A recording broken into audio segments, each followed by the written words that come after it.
Les amis, c'est parti, on commence l'actualité des crypto-monnaies. On a toujours un Bitcoin qui rebondit entre ces deux fameuses limites que nous avons, toujours vers les 33 000 dollars et 45 000 dollars. On attend qu'il perce les 45 000 et on espère qu'il n'aille pas percer les 33 000 dollars. Encore une fois, on est plutôt dans la bande haute, 41 42 000.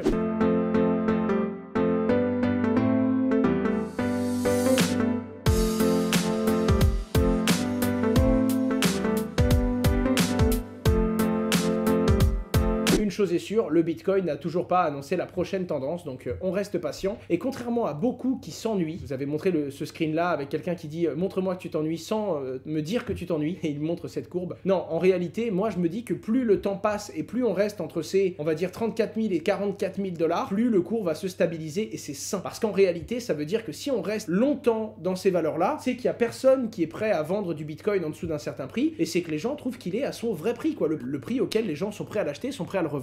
Et il y a de grandes chances qu'on n'aille pas toucher un vrai bear market avec un Bitcoin qui va en dessous des 33 000 dollars et qui va s'effondrer vers un 20 ou voire même 15 000 dollars un jour. Plus on tient dans cette variable-là, plus on a de chances que le prix se stabilise et qu'on ait un Bitcoin qui reparte à la hausse dans les mois ou dans les années qui viennent sans pour autant aller plus bas. Les amis, on commence l'actualité. Il y a le token ApeCoin, le token Ape qui a été lancé et qui a été airdroppé en grande majorité aux propriétaires des fameux Bored Ape. Et donc autant vous dire que si vous aviez un Bored Ape qui coûtait 400 000 euros, je crois que vous receviez presque 100 ou 150 000 euros de airdrop. C'est vraiment...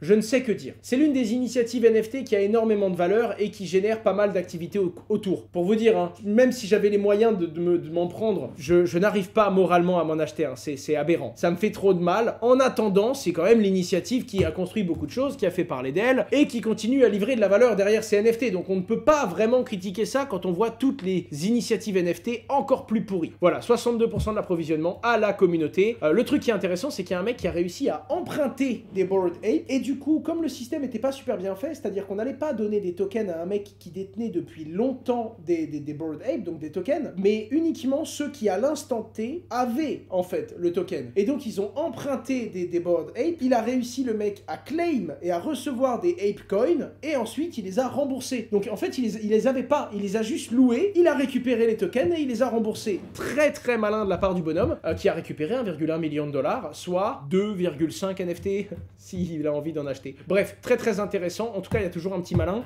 Là où il y a certains hacks, j'ai envie de les montrer du doigt et dire c'est une honte. Voilà, bravo bonhomme, à un moment, tu as analysé et tu as intelligemment profité d'un système. Donc, tu me fais penser à ces petits jeunes là qui abusent des failles sur les sites de paris sportifs. C'est moyen, mais c'est rigolo.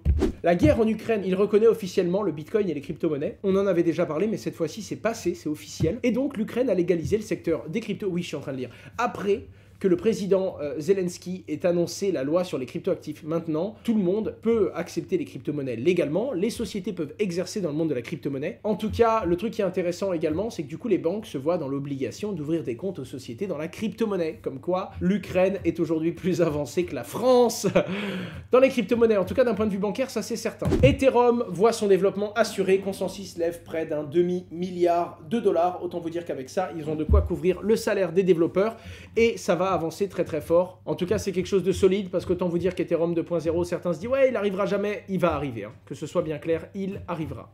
Quelqu'un d'autre qui assure son bon développement, Terra Luna, avec une décision très intéressante et ça me plaît parce que c'est de la réflexion décentralisée. On se retrouve avec Terra Luna qui va se doter d'une réserve de 10 milliards de dollars de Bitcoin. Ça veut dire deux choses. Premièrement, Terra Luna a de très bonnes valeurs décentralisées et pense que Bitcoin est une réserve incroyable. Je le pense moi-même, avec beaucoup d'entreprises, on est en train de le faire. Just Mining achète du Bitcoin.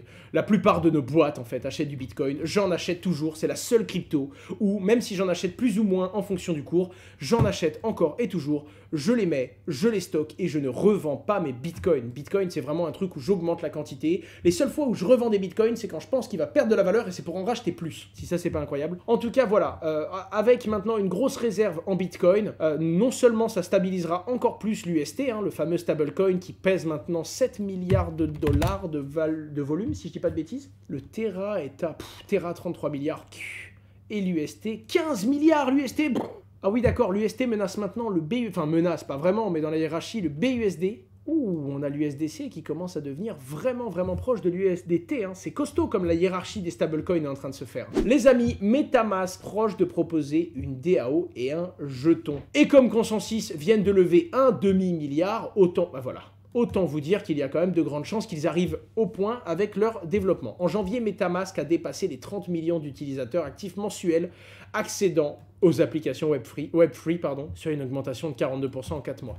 Bref, c'est costaud, mais on a de grandes chances d'avoir un jour un MetaMask token, et ça, ce sera cool, les gars, ce sera très cool. Enfin, cool, entre guillemets cool, parce qu'on ne sait pas comment ça va être distribué, ça ne sert à rien d'avoir 500 comptes MetaMask, on ne sait pas comment, est-ce que ça va être distribué en airdrop, je sais pas, on n'a aucune information. Les amis, encore une petite actualité, Coinbase s'est pris une douille. Il y avait un bug qui est maintenant résolu, comme vous pouvez le voir à l'écran, et qui permettait en fait d'avoir le solde, hein. Ça ne permet pas de le vider, ça permettait juste de voir la quantité d'argent du solde d'un utilisateur Coinbase si on connaissait son mail. Alors il y a un bonhomme qui s'est dit « Oh, quelle grosse entreprise du monde de la crypto-monnaie m'a donné énormément de mails sur énormément de personnes qui sont dans le monde de la crypto-monnaie, Ledger. » Et du coup, bah, il a été regardé et il arrive maintenant à savoir non seulement qui a beaucoup d'argent sur Coinbase, et en plus qui est dans la crypto. Donc si vous aviez beaucoup d'argent sur Coinbase et que vous étiez dans la crypto-monnaie, vérifiez qu'il n'y ait pas votre nom et votre adresse qui traînent sur Internet, on sait jamais. Petite expérience, je suis peut-être un petit peu parano, mais vous voyez ce que je veux dire.